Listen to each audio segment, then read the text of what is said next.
Langit malam itu menggantung rendah di atas kota kecil tempat Dara tumbuh, seolah tahu bahwa sesuatu yang buruk akan terjadi. Angin berdesir pelan melewati celah jendela rumah kayu mereka yang sederhana. Di dalam, tawa kecil Dara bercampur dengan suara mesin jahit ibunya dan dentingan sendok dari dapur. Tak ada yang istimewa, hanya keluarga kecil yang mencoba bertahan hidup dengan kejujuran di dunia yang keras.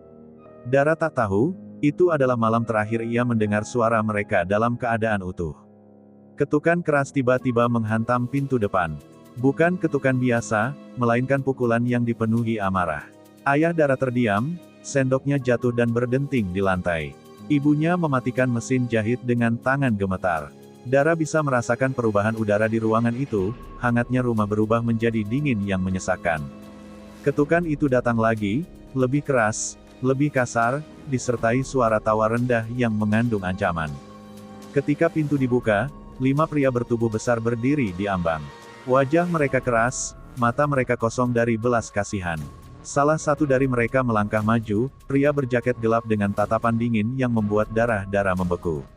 Tanpa basa-basi, mereka menuntut uang, keamanan, yang katanya sudah lama tertunggak. Ayah Dara mencoba menjelaskan bahwa dagangannya sedang sepi, ia hanya butuh waktu. Suaranya rendah, memohon tanpa kehilangan harga diri. Namun penjelasan tak pernah cukup bagi orang-orang yang hidup dari ketakutan. Dorongan keras membuat ayahnya terjatuh. Ibunya berteriak, mencoba melindungi, tapi salah satu pria mendorongnya hingga membentur meja. Dara yang berdiri di sudut ruangan merasa dunia berputar terlalu cepat. Napasnya tercekat, kakinya bergerak tanpa ia sadari, bersembunyi ke dalam lemari kayu tua di kamar, menyelip di antara pakaian dan bau kayu lembab. Dari celah sempit pintu lemari, ia menyaksikan dunia yang ia kenal runtuh. Suara pukulan terdengar berat dan berulang. Ada rintihan, ada tangisan, ada bentakan penuh makian. Dara menutup mulutnya sendiri agar tak bersuara, air mata mengalir tanpa kendali. Ia ingin berlari keluar, ingin menjerit, ingin memohon agar semua berhenti. Tapi tubuhnya membeku. Ia hanya bisa melihat bayangan sepatu dan percikan darah yang merayap di lantai, semakin dekat dengan tempatnya bersembunyi. Kemudian terdengar suara terakhir, hening yang lebih menakutkan daripada teriakan. Salah satu pria tertawa pelan, seperti baru saja menyelesaikan pekerjaan rutin. Biar jadi contoh, katanya ringan, sebelum langkah kaki mereka menjauh dan pintu dibanting keras. Mesin jahit ibunya tergeletak miring. Lampu ruang tamu bergoyang pelan. Dan rumah itu berubah menjadi saksi bisu kekejaman manusia. Beberapa menit yang terasa seperti selamanya berlalu sebelum Dara berani keluar. Kakinya lemas saat melihat kedua orang tuanya terbaring tak bergerak. Dunia terasa sunyi, terlalu sunyi. Ia berlutut di lantai yang masih hangat oleh darah, memanggil mereka dengan suara pecah, berharap semua ini hanya mimpi buruk yang bisa ia bangun darinya. Namun malam itu tidak memberi ampun. Di bawah cahaya lampu yang redup, Dara memeluk tubuh ibunya yang mulai dingin, dan sesuatu di dalam dirinya ikut mati. Gadis lugu yang percaya pada kebaikan dunia terkubur bersama kedua orang tuanya. Yang tersisa hanyalah seorang anak perempuan dengan luka yang terlalu dalam, dan api kecil di dadanya yang baru saja lahir, api dendam yang tak akan pernah padam. Pemakaman berlangsung di bawah langit kelabu yang seolah ikut berkabung. Tanah merah menutup perlahan dua liang yang berdampingan, sementara Dara berdiri tanpa air mata. Tangisnya sudah habis malam itu. Warga sekitar berbisik-bisik, beberapa menunjukkan simpati, sebagian lain hanya penasaran. Polisi datang, mencatat, lalu pergi dengan janji penyelidikan. Tapi Dara melihatnya jelas, tak ada urgensi di mata mereka, tak ada kemarahan. Hanya formalitas. Malam setelah pemakaman, rumah itu terasa lebih sunyi dari sebelumnya. Bau kayu bercampur samar aroma darah yang tak sepenuhnya hilang. Dara duduk di lantai ruang tamu, menatap dinding tempat bayangan para preman itu dulu berdiri. Ia mengulang setiap detail dalam ingatan, jaket gelap, cincin besar di jari pria yang memimpin, suara berat yang memberi perintah. Ia tak tahu namanya, tapi wajah itu terukir jelas dalam kepalanya. Beberapa hari kemudian, Dara mulai mencari tahu. Ia mendatangi warung, bengkel, dan sudut-sudut jalan tempat para pria kasar biasa berkumpul. Ia berpura-pura hanya gadis yang ingin tahu gosip kota. Dari potongan percakapan dan bisikan takut, satu nama terus muncul, Raka Jagat. Pemimpin kelompok yang menguasai wilayah itu. Pria yang katanya tak pernah menyentuh pekerjaan kecil, kecuali jika ada pesan yang ingin disampaikan. Dara pulang dengan langkah lebih berat, tapi pikirannya semakin tajam. Jika benar ayahnya hanya pedagang kecil, mengapa Raka turun tangan langsung? Ada sesuatu yang lebih besar dari sekadar uang keamanan. Pertanyaan itu menggerogoti dadanya, tapi satu hal sudah pasti, pria itu harus bertanggung jawab. Ia sempat kembali ke kantor polisi, mencoba menekan agar kasus orang tuanya diprioritaskan. Namun jawabannya selalu sama, kami masih menyelidiki. Tatapan aparat itu dingin, bahkan cenderung menghindar ketika ia menyebut nama Raka. Saat itulah Dara sadar, rasa takut tak hanya hidup di jalanan, tapi juga di balik meja-meja resmi. Kekecewaan berubah menjadi bara. Jika hukum tak mampu menyentuh mereka, maka ia harus mencari jalannya sendiri. Ia mulai memperhatikan cara para preman itu bergerak, siapa saja yang dekat dengan mereka, di mana mereka biasa berkumpul. Ia belajar menelan emosinya, menyembunyikan kebencian di balik wajah tenang. Setiap malam, Dara berlatih menguatkan dirinya. Ia berdiri di depan cermin, memaksa tatapannya menjadi lebih dingin. Ia melatih suaranya agar tak lagi terdengar rapuh. Rasa takut masih ada, bersembunyi di sudut jiwanya, tapi kini berdampingan dengan sesuatu yang lebih kuat, tekad. Di makam orang tuanya, Dara berlutut tanpa suara. Tangannya menyentuh tanah yang masih baru. Aku tidak akan lari, bisiknya pelan. Aku akan masuk ke dunia mereka, dan menghancurkannya dari dalam. Angin berembus pelan, mengibaskan rambutnya. Dan untuk pertama kalinya sejak malam berdarah itu, arah hidup Dara menjadi jelas gelap, berbahaya, tapi tak terelakkan. Keputusan itu bukan sekadar bisikan emosi sesaat. Dalam minggu-minggu berikutnya, Dara mulai membentuk dirinya menjadi seseorang yang baru. Ia memotong rambut panjangnya hingga sebahu, mengganti pakaian polosnya dengan gaya yang lebih berani dan mencolok. Ia belajar berjalan dengan percaya diri, menatap tanpa ragu, dan tersenyum tanpa menunjukkan isi hatinya. Gadis lugu yang berdiri di makam orang tuanya kini perlahan menghilang, digantikan oleh sosok yang lebih tajam dan penuh perhitungan. Dari informasi yang ia kumpulkan, Dara tahu salah satu anak buah Raka bernama Bimo sering menghabiskan malam di sebuah warung remang dekat terminal. Tempat itu menjadi titik awalnya. Ia datang sendirian, pura-pura kebingungan, seolah gadis kota kecil yang tersesat di lingkungan keras. Tatapan para pria di sana langsung tertuju padanya. Dara menahan gemetar di dalam dadanya, mengingat kembali wajah ayah dan ibunya agar tekadnya tak goyah. Bimo memperhatikannya paling lama. Tubuhnya tinggi, wajahnya keras namun tak sekejam yang lain. Ketika beberapa pria mulai menggoda dengan kasar, Bimo justru mengusir mereka dengan satu tatapan. Dara memanfaatkan momen itu. Ia berpura-pura takut, lalu berterima kasih dengan suara lembut. Dalam hitungan menit, ia sudah duduk di meja yang sama dengannya. Percakapan pertama mereka sederhana, tentang hidup yang sulit, tentang orang-orang yang tak punya pilihan. Dara merangkai cerita palsu tentang dirinya yang tak punya keluarga dan butuh perlindungan. Ia membuat suaranya bergetar di waktu yang tepat, menatap dengan mata yang tampak tulus. Di dalam hati, ia menghitung setiap kata Bimo, mencatat setiap detail tentang kelompok itu. Hari-hari berikutnya, Dara sengaja kembali ke tempat yang sama. Ia membuat dirinya terlihat bergantung, seolah hanya Bimo satu-satunya yang bisa menjaganya. Perlahan, ia diperkenalkan pada lingkaran yang lebih dalam. Tawa kasar, bau alkohol, dan bahasa penuh ancaman mulai menjadi pemandangan biasa baginya. Setiap kali salah satu dari mereka menyebut nama Raka, jantung Dara berdegup lebih cepat, antara takut dan marah. Suatu malam, Bimo membawanya lebih jauh, ke markas tersembunyi kelompok itu di sebuah gudang tua pinggir kota. Lampu redup menggantung dari langit-langit berdebu, memperlihatkan beberapa pria sedang menghitung uang dan berbicara tentang urusan yang belum selesai. Dara berdiri di sana, pura-pura kagum dan sedikit terintimidasi, padahal di dalam dirinya badai mengamuk. Ia akhirnya melihatnya. Raka duduk di kursi kayu besar, dikelilingi aura kuasa yang tak perlu teriakan untuk ditunjukkan. Tatapannya tajam, dingin, dan penuh kendali. Saat mata mereka bertemu sepersekian detik, Dara merasakan waktu berhenti. Wajah itulah yang ia lihat dari celah lemari malam itu. Wajah yang sama tanpa penyesalan. Namun Dara tak menunduk. Ia justru tersenyum tipis, seperti gadis yang terpesona pada pria berbahaya. Dan di balik senyum itu, ia menyimpan janji dalam diam, ia telah masuk ke sarang serigala. Sekarang, Ia hanya perlu menunggu waktu yang tepat untuk menggigit balik. Sejak malam pertemuannya dengan Raka di gudang tua itu, hidup Dara tak lagi berjalan di atas garis yang aman. Ia kini resmi berada di lingkaran dalam, bukan sebagai anggota, tapi sebagai orang dekat Bimo yang diizinkan melihat dan mendengar lebih dari seharusnya. Setiap langkahnya diawasi, setiap senyumnya dinilai. Ia sadar, satu kesalahan kecil saja bisa membuatnya menghilang tanpa jejak. Ujian pertamanya datang lebih cepat dari yang ia kira. Suatu sore, Bimo menyeretnya ikut dalam aksi penagihan di pasar pinggiran. "Kalau mau dilindungi, kamu harus kuat," katanya singkat. Dara tahu ini bukan permintaan, ini syarat. Di depan seorang pedagang tua yang gemetar, Bimo menyuruh Dara berbicara. Hanya berbicara, tapi kata-kata itu terasa lebih berat daripada batu. Tangan Dara dingin saat ia mengetuk meja kayu pedagang itu. Ia melihat ketakutan di mata pria tua tersebut, ketakutan yang sama seperti yang pernah ia lihat di mata ayahnya. Jantungnya berontak, memaksanya untuk berhenti.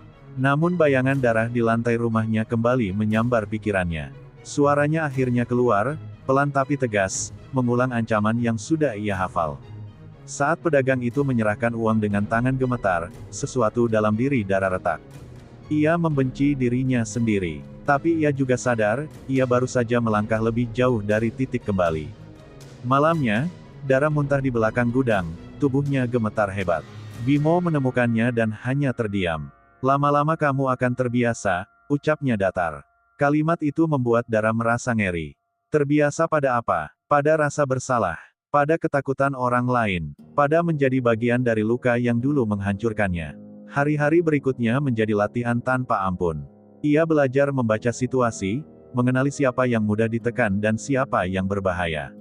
Ia belajar memegang pisau, bukan untuk menyerang, tapi untuk terlihat siap. Raka memperhatikannya dari jauh. Tatapan pria itu tak pernah bisa ditebak, seolah sedang menilai apakah Dara aset, atau ancaman. Di depan cermin kamar kecil kontrakannya, Dara hampir tak mengenali dirinya sendiri. Sorot matanya lebih tajam, senyumnya lebih tipis. Ia tak lagi mudah terkejut oleh makian atau darah kecil di sudut bibir seseorang setelah perkelahian. Perubahan itu membuatnya takut, karena sebagian dari dirinya mulai menikmati rasa kuasa saat orang lain tunduk. Namun setiap malam, sebelum tidur, ia memaksa dirinya mengingat alasan ia ada di sana. Ia bukan ingin menjadi monster. Ia hanya sedang belajar cara berbicara dalam bahasa monster. Dan semakin dalam ia melangkah ke dunia itu, semakin ia sadar, untuk menghancurkan kegelapan, ia harus bersedia terciprat olehnya. Semakin hari, kehadiran Dara di gudang tua itu bukan lagi sekadar bayangan di belakang Bimo. Ia mulai diberi ruang untuk duduk lebih dekat saat rapat kecil berlangsung. Raka tak pernah banyak bicara, tapi setiap ucapannya seperti palu yang mengetuk keputusan tanpa bisa dibantah. Dara memperhatikan cara pria itu mengendalikan ruangan, tanpa berteriak, tanpa mengancam terang-terangan. Kekuasaan Raka lahir dari ketenangan yang mengerikan. Suatu malam, Raka memanggil Dara secara langsung. Bukan melalui Bimo, bukan lewat perantara. "Kamu cepat belajar," katanya sambil menyalakan rokok, matanya menembus tanpa berkedip. Jantung Dara menghantam dadanya keras, tapi wajahnya tetap tenang. Ia menunduk secukupnya, memainkan peran sebagai perempuan yang tersanjung, bukan sebagai anak yang menyimpan dendam. Raka mulai melibatkannya dalam urusan yang lebih sensitif, mengantar pesan, mengamati target, bahkan duduk di sampingnya saat transaksi besar berlangsung. Dara kini tahu lebih banyak dari yang seharusnya. Ia mendengar nama-nama pejabat, aliran uang kotor, dan rencana ekspansi ke wilayah lain. Dunia gelap itu jauh lebih luas daripada sekadar pemalakan pasar. Namun semakin dekat ia berdiri di sisi Raka, semakin jelas pula potongan malam berdarah itu kembali hidup di kepalanya. Suara berat yang memerintah, tawa rendah penuh ejekan, tatapan dingin tanpa rasa bersalah. Dara yakin, dialah orang yang memberi perintah malam itu. Tapi ia belum punya bukti. Dan tanpa bukti, dendamnya hanya akan menjadi bunuh diri. Bimo mulai gelisah melihat kedekatan mereka. Ada sesuatu di matanya, campuran cemburu dan kekhawatiran. "Hati-hati sama dia," bisiknya suatu ketika. Dara hanya tersenyum samar. Ia tahu Bimo mulai terikat, dan itu bisa menjadi kelemahan, atau perlindungan. Perasaan adalah celah dalam dunia yang dibangun dari kekerasan. Di satu sisi, Dara merasakan kekuatan yang belum pernah ia miliki. Orang-orang yang dulu mungkin akan mengabaikannya kini menyingkir saat ia lewat. Namanya mulai disebut dengan hormat. Tapi di sisi lain, ia sadar ia sedang berjalan di atas jurang. Jika Raka mencurigainya, ia tak akan diberi kesempatan menjelaskan. Suatu malam, Raka mengajaknya duduk berdua setelah semua orang pulang. "Kamu punya api di mata," katanya pelan. "Aku suka orang yang punya alasan untuk bertahan." Dara menahan napas. Ia hampir merasa pria itu bisa membaca jiwanya. Tapi Raka hanya tersenyum tipis, senyum yang sama seperti malam ketika ia menghancurkan rumah Dara. Saat Dara melangkah keluar gudang malam itu, langit terasa lebih berat dari biasanya. Ia kini berdiri sangat dekat dengan pusat kegelapan yang ingin ia runtuhkan. Satu langkah lagi, ia bisa mengetahui seluruh kebenaran. Tapi satu langkah salah, dan ia akan menyusul orang tuanya, tanpa sempat membalas apapun. Kedekatan Dara dengan Raka kini menjadi bisik-bisik di antara anggota kelompok. Tatapan yang dulu sekadar penasaran berubah menjadi curiga. Dara merasakannya jelas, udara di gudang itu semakin tebal setiap kali ia melangkah masuk. Namun ia tak mundur. Justru semakin ia didekati Raka, semakin ia yakin dirinya berada di jalur yang benar. Menuju jawaban yang ia cari. Raka mulai sering mengajaknya berbicara berdua, bukan hanya soal bisnis, tapi tentang masa lalu. Tentang bagaimana dunia, katanya, hanya menghormati mereka yang berani merebut kuasa. Orang baik selalu jadi korban, ucapnya suatu malam, matanya menatap kosong keluar jendela gudang. Kata-kata itu menusuk Dara, ironis dan kejam.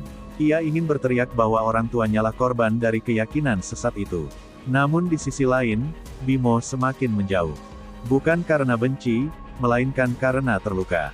Ia tak pernah mengatakannya terang-terangan, tapi Dara bisa melihat perasaannya tumbuh lebih dalam dari sekadar simpati. Setiap kali Raka menyentuh bahu Dara atau memujinya di depan anggota lain, rahang Bimo mengeras. Dunia yang mereka jalani tak mengenal cinta, dan mungkin justru karena itu, perasaan menjadi hal paling berbahaya. Suatu malam, saat hujan turun deras dan gudang hampir kosong, Bimo akhirnya bicara. "Kamu bukan orang seperti kami," katanya pelan. "Ada sesuatu di matamu yang bukan ambisi." Dara terdiam. Untuk sesaat, ia hampir mengaku. Hampir membiarkan beban di dadanya runtuh. Tapi ia menahan diri. Rahasia adalah satu-satunya senjatanya. Sementara itu, Dara mulai mengumpulkan potongan informasi tentang malam kematian keluarganya. Ia menemukan bahwa ayahnya pernah dipanggil untuk memberikan keterangan dalam kasus yang melibatkan jaringan perjudian besar. Nama Raka muncul sebagai penghubung lapangan. Artinya, pembunuhan itu bukan sekadar amarah spontan, itu pesan. Pembungkaman. Kebenaran itu membuat darah-darah mendidih. Selama ini ia mengira keluarganya hanya korban pemerasan. Ternyata mereka dibunuh karena dianggap ancaman. Ada kepentingan yang lebih besar bermain di balik tragedi itu. Dan Raka berdiri di pusatnya. Namun semakin jelas tujuannya, semakin retak pula hatinya. Ia melihat sisi lain dari Bimo, bagaimana pria itu diam-diam membantu pedagang kecil yang tak mampu membayar penuh, bagaimana ia menjaga anak-anak jalanan agar tak diganggu kelompok lain. Dunia hitam ternyata tak sepenuhnya hitam. Dan itu membuat Dara goyah. Di tengah dendam yang membara, sebuah pertanyaan muncul yang lebih menakutkan dari apapun, jika ia berhasil menghancurkan Raka dan kelompoknya, apakah ia juga akan menghancurkan satu-satunya orang yang mulai ia percayai? Bara dalam dadanya kini tak hanya membakar kebencian, tapi juga keraguan. Dan keraguan, dalam dunia seperti ini, bisa lebih mematikan daripada peluru. Keraguan yang mulai tumbuh di hati Dara tidak membuatnya berhenti, justru membuatnya semakin nekat. Ia tahu sekarang, kematian orang tuanya bukan sekadar luapan amarah para preman.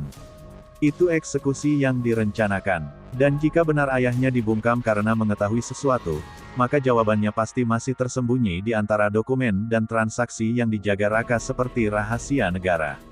Kesempatan itu datang saat Raka memintanya menemani perjalanan singkat keluar kota untuk menemui rekan bisnis. Dalam mobil, Dara mendengar percakapan tentang seorang pejabat yang sedang gelisah karena ada saksi lama yang dulu hampir membuka mulut. "Untungnya sudah beres," ujar salah satu anak buah dengan nada santai. Kata-kata itu seperti petir menyambar dada Dara. Saksi lama, ayahnya. Malam itu, saat kembali ke gudang dan sebagian besar anggota pulang, Dara berpura-pura mencari berkas transaksi yang diminta Raka. Tangannya bergerak cepat membuka laci-laci terkunci yang kuncinya pernah ia lihat disimpan. Ia menemukan map tua berdebu, berisi salinan laporan dan daftar nama. Di sana, di antara tanda tangan dan angka, ia melihat nama ayahnya tercantum sebagai saksi dalam penyelidikan ilegal perjudian besar. Lebih mengejutkan lagi, ada catatan kecil di sudut halaman, sudah diamankan. Tidak akan bicara, tanggalnya sama dengan malam pembunuhan. Itu, dunia darah seperti runtuh untuk kedua kalinya. Semua keraguan, semua usaha untuk melihat sisi lain dari Raka, hancur dalam sekejap. Ia kini tahu dengan pasti, pembunuhan itu bukan kecelakaan, bukan luapan emosi. Itu keputusan yang diambil dengan tenang. Dengan sadar, namun sebelum ia bisa menyimpan berkas itu, suara langkah kaki terdengar mendekat. Dara membeku. Bimo muncul di ambang pintu, matanya langsung menangkap map di tangan Dara. Dalam diam yang mencekik, mereka saling menatap. Tak ada lagi ruang untuk kebohongan. Apa yang kamu cari sebenarnya? Suara Bimo rendah, bukan marah, lebih pada terluka. Dara menelan napas, lalu untuk pertama kalinya sejak ia memasuki dunia itu, ia membiarkan topengnya retak. Dengan suara bergetar tapi tegas, ia menceritakan semuanya. Tentang lemari kayu, tentang darah di lantai, tentang wajah Raka yang tak pernah ia lupakan. Setiap kata seperti luka yang kembali dibuka. Bimo terdiam lama setelah ia selesai. Wajahnya berubah, antara terkejut, marah, dan tak percaya. Dunia yang selama ini ia bela tiba-tiba terasa rapuh. Jika apa yang dikatakan Dara benar, maka ia bukan hanya kaki tangan kekerasan biasa, ia bagian dari pembunuhan yang direncanakan. Dan di tengah gudang gelap itu, di antara bau uang dan debu, dua orang yang berdiri di sisi berbeda dunia kini terikat oleh kebenaran yang sama. Kebenaran yang, jika terbongkar, tak hanya akan menghancurkan Raka, tapi juga bisa membakar mereka berdua hidup-hidup. Sejak malam pengakuan itu, tidak ada lagi jarak di antara Dara dan Bimo, yang ada hanya ketegangan yang lebih tajam dari sebelumnya. Gudang terasa berbeda, seolah dinding-dindingnya ikut mendengar rahasia mereka. Bimo tak langsung memeluk atau berjanji apapun. Ia hanya duduk lama, wajahnya tertunduk, mencoba menerima bahwa dunia yang ia bela ternyata dibangun di atas darah orang tak bersalah. Aku tidak tahu, akhirnya ia berkata pelan. Dan itu lebih jujur daripada pembelaan apapun. Namun kebenaran membawa konsekuensi. Raka bukan pria yang mudah dibodohi. Dalam beberapa hari terakhir, tatapannya pada Dara berubah, lebih lama, lebih menguji. Ia mulai mengajukan pertanyaan-pertanyaan kecil yang terdengar biasa, tapi terasa seperti perangkap. Tentang masa lalu, tentang mengapa Dara begitu tertarik pada urusan lama kelompok itu, tentang siapa yang ia temui di luar. Dara menyadari satu hal yang mengerikan, ia mungkin sudah terlalu jauh. Suatu malam, salah satu anak buah Raka tertangkap basah menyebarkan informasi pada kelompok saingan. Tanpa banyak bicara, Raka menghukumnya di depan semua orang. Bukan hanya untuk memberi pelajaran, tapi untuk menunjukkan bahwa pengkhianatan tak pernah dimaafkan.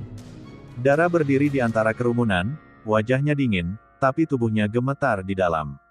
Pesan itu jelas. Jika ia ketahuan, nasibnya tak akan berbeda. Setelah kejadian itu, Bimo menarik Dara menjauh.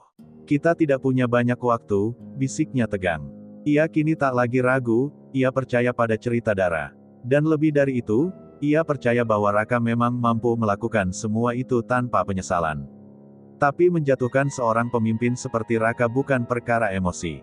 Mereka butuh bukti yang cukup kuat untuk menghancurkan jaringannya sekaligus. Mereka mulai bermain lebih hati-hati. Dara memotret dokumen secara diam-diam.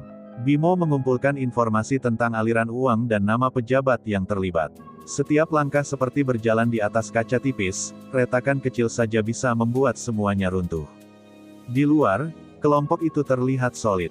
Di dalam, fondasinya mulai digerogoti perlahan. Namun kecurigaan Raka semakin terasa. Suatu sore, ia memanggil Dara sendirian. Gudang kosong. Hanya mereka berdua. Aku tidak suka kejutan, katanya datar, menatapnya tanpa berkedip.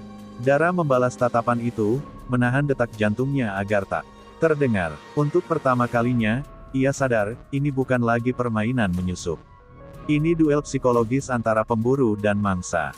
Saat Dara keluar dari gudang sore itu, napasnya terasa berat.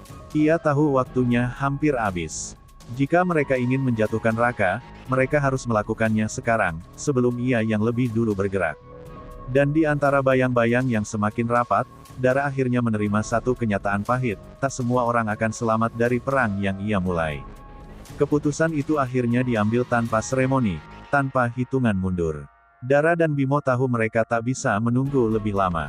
Raka sudah mencium sesuatu yang tak beres. Maka rencana yang mereka susun dalam bisik-bisik malam harus dijalankan sebelum fajar berikutnya. Bukti-bukti sudah terkumpul, salinan transaksi, foto dokumen, rekaman percakapan. Tinggal satu hal, menjatuhkan pusatnya. Bimo memulai dari dalam. Ia memancing keraguan di antara beberapa anggota lama, membocorkan potongan kecil fakta tentang bagaimana Raka diam-diam menyingkirkan siapapun yang dianggap beban. Kecurigaan menyebar seperti api kecil di ladang kering. Tidak semua langsung percaya, tapi benihnya sudah tertanam. Dalam dunia yang dibangun atas rasa takut, kepercayaan adalah fondasi paling rapuh. Sementara itu, Dara memastikan bukti-bukti itu sampai ke tangan yang tepat. Bukan polisi lokal yang selama ini menutup mata, melainkan satuan di luar kota yang tak berada di bawah bayang-bayang Raka. Ia mengirim semuanya secara anonim. Jika malam ini gagal, setidaknya kejatuhan Raka sudah mulai bergerak. Konfrontasi terjadi lebih cepat dari yang mereka perkirakan. Raka mengumpulkan semua orang di gudang. Wajahnya tenang, tapi matanya membara. Ada tikus di antara kita, katanya pelan. Sunyi turun seperti kain kafan. Dara berdiri di samping Bimo, merasakan denyut nadi mereka seolah seirama, tegang, siap meledak. Ketika salah satu anggota menuding Bimo karena perubahan sikapnya, suasana pecah. Teriakan, dorongan, senjata terhunus. Raka bergerak cepat, mencoba mengendalikan situasi, tapi keraguan sudah terlalu jauh menyebar. Dalam kekacauan itu, Dara melangkah maju. Suaranya tidak lagi gemetar. Ia menyebut nama ayahnya, menyebut tanggal, menyebut catatan, sudah diamankan. Semua mata beralih pada Raka. Untuk pertama kalinya, pria itu kehilangan ketenangan sempurnanya. Ia mencoba menertawakan tuduhan itu, menyebut Dara gadis gila yang haus perhatian. Tapi Bimo maju, membenarkan setiap kata Dara. Retakan berubah menjadi jurang. Beberapa anggota mulai mundur dari sisi Raka, menyadari mereka hanya pion dalam permainan yang lebih besar. Pertarungan tak terhindarkan. Gudang berubah menjadi medan kekacauan. Dara dan Raka akhirnya berdiri saling berhadapan di tengah puing meja dan kursi yang terbalik. Kamu seharusnya tetap jadi korban, Raka mendesis. Dara menatapnya tanpa takut, dan kamu seharusnya tidak pernah menyentuh keluargaku. Ketika semuanya berakhir, Raka tergeletak di lantai yang dulu ia kuasai. Sirene terdengar di kejauhan, bukti yang dikirim Dara telah bekerja. Anggota yang tersisa tercerai-berai. Di antara bau darah dan debu, Dara berdiri terengah, menyadari satu hal, dendamnya telah terbayar. Tapi harga yang ia bayar jauh lebih mahal daripada yang pernah ia bayangkan. Sirene yang meraung di kejauhan akhirnya berhenti tepat di depan gudang yang kini porak-poranda. Lampu merah biru memantul di dinding berdebu, menerangi sisa kekacauan yang masih mengepul oleh emosi dan ketakutan. Dara berdiri terpaku, napasnya belum stabil, tangannya masih gemetar. Di lantai, Raka terbaring tak berdaya, pria yang selama ini menjadi pusat dari segala luka dalam hidupnya. Petugas berseragam masuk dengan langkah cepat dan terlatih. Kali ini bukan aparat yang sekadar mencatat lalu pergi. Bukti yang Dara kirim telah membuka pintu yang selama ini tertutup rapat. Beberapa anggota yang tersisa langsung diamankan. Bimo berdiri tak jauh darinya, wajahnya penuh lebam, tapi matanya tertuju pada Dara, bukan pada kekacauan di sekitar mereka. Saat Raka dibawa keluar dengan borgol di pergelangan tangan, tatapannya bertemu dengan Dara untuk terakhir kalinya. Tak ada lagi senyum tipis penuh kuasa. Hanya amarah dan sesuatu yang menyerupai penyesalan, atau mungkin sekadar kebencian karena kalah. Namun anehnya, melihatnya seperti itu tidak memberi Dara kepuasan sebesar yang ia bayangkan. Hari-hari berikutnya berjalan lambat. Pemeriksaan, pertanyaan, berita yang mulai menyebar tentang jaringan kejahatan yang akhirnya terbongkar. Nama ayahnya disebut kembali sebagai saksi yang dibungkam. Kebenaran yang dulu terkubur kini muncul ke permukaan. Tapi setiap kali Dara mendengar namanya diucapkan orang lain, hatinya justru terasa kosong. Ia kembali berdiri di makam orang tuanya, seperti di awal semuanya. Kali ini tak ada bara membakar dadanya. Yang ada hanya kelelahan panjang. Sudah selesai, bisiknya pelan, suaranya hampir hilang tertiup angin. Tanah di hadapannya tak berubah, tetap sunyi, tetap tak menjawab. Bimo datang menyusul, berdiri tanpa banyak kata. Ia telah memilih untuk membantu penyelidikan, menyerahkan diri atas perannya selama ini. Keputusannya tidak menghapus masa lalu, tapi setidaknya memberi arah baru. Kita bisa mulai lagi, katanya pelan. Bukan sebagai preman, bukan sebagai korban, tapi sebagai dua orang yang selamat dari dunia yang hampir menelan mereka. Dara menatap langit yang kini cerah, berbeda dari malam kelabu ketika semuanya dimulai. Ia menyadari satu hal penting, balas dendam memang memberinya penutup, tapi bukan penyembuhan. Luka itu tetap ada, hanya tak lagi bernanah oleh kebencian. Untuk pertama kalinya, ia membiarkan dirinya menangis tanpa marah, tanpa dendam. Api yang dulu membakarnya kini telah padam. Yang tersisa hanyalah abu dan pilihan, terus hidup dalam bayangan masa lalu, atau melangkah ke masa depan dengan hati yang pelan-pelan belajar utuh kembali. Dan kali ini, Dara memilih hidup.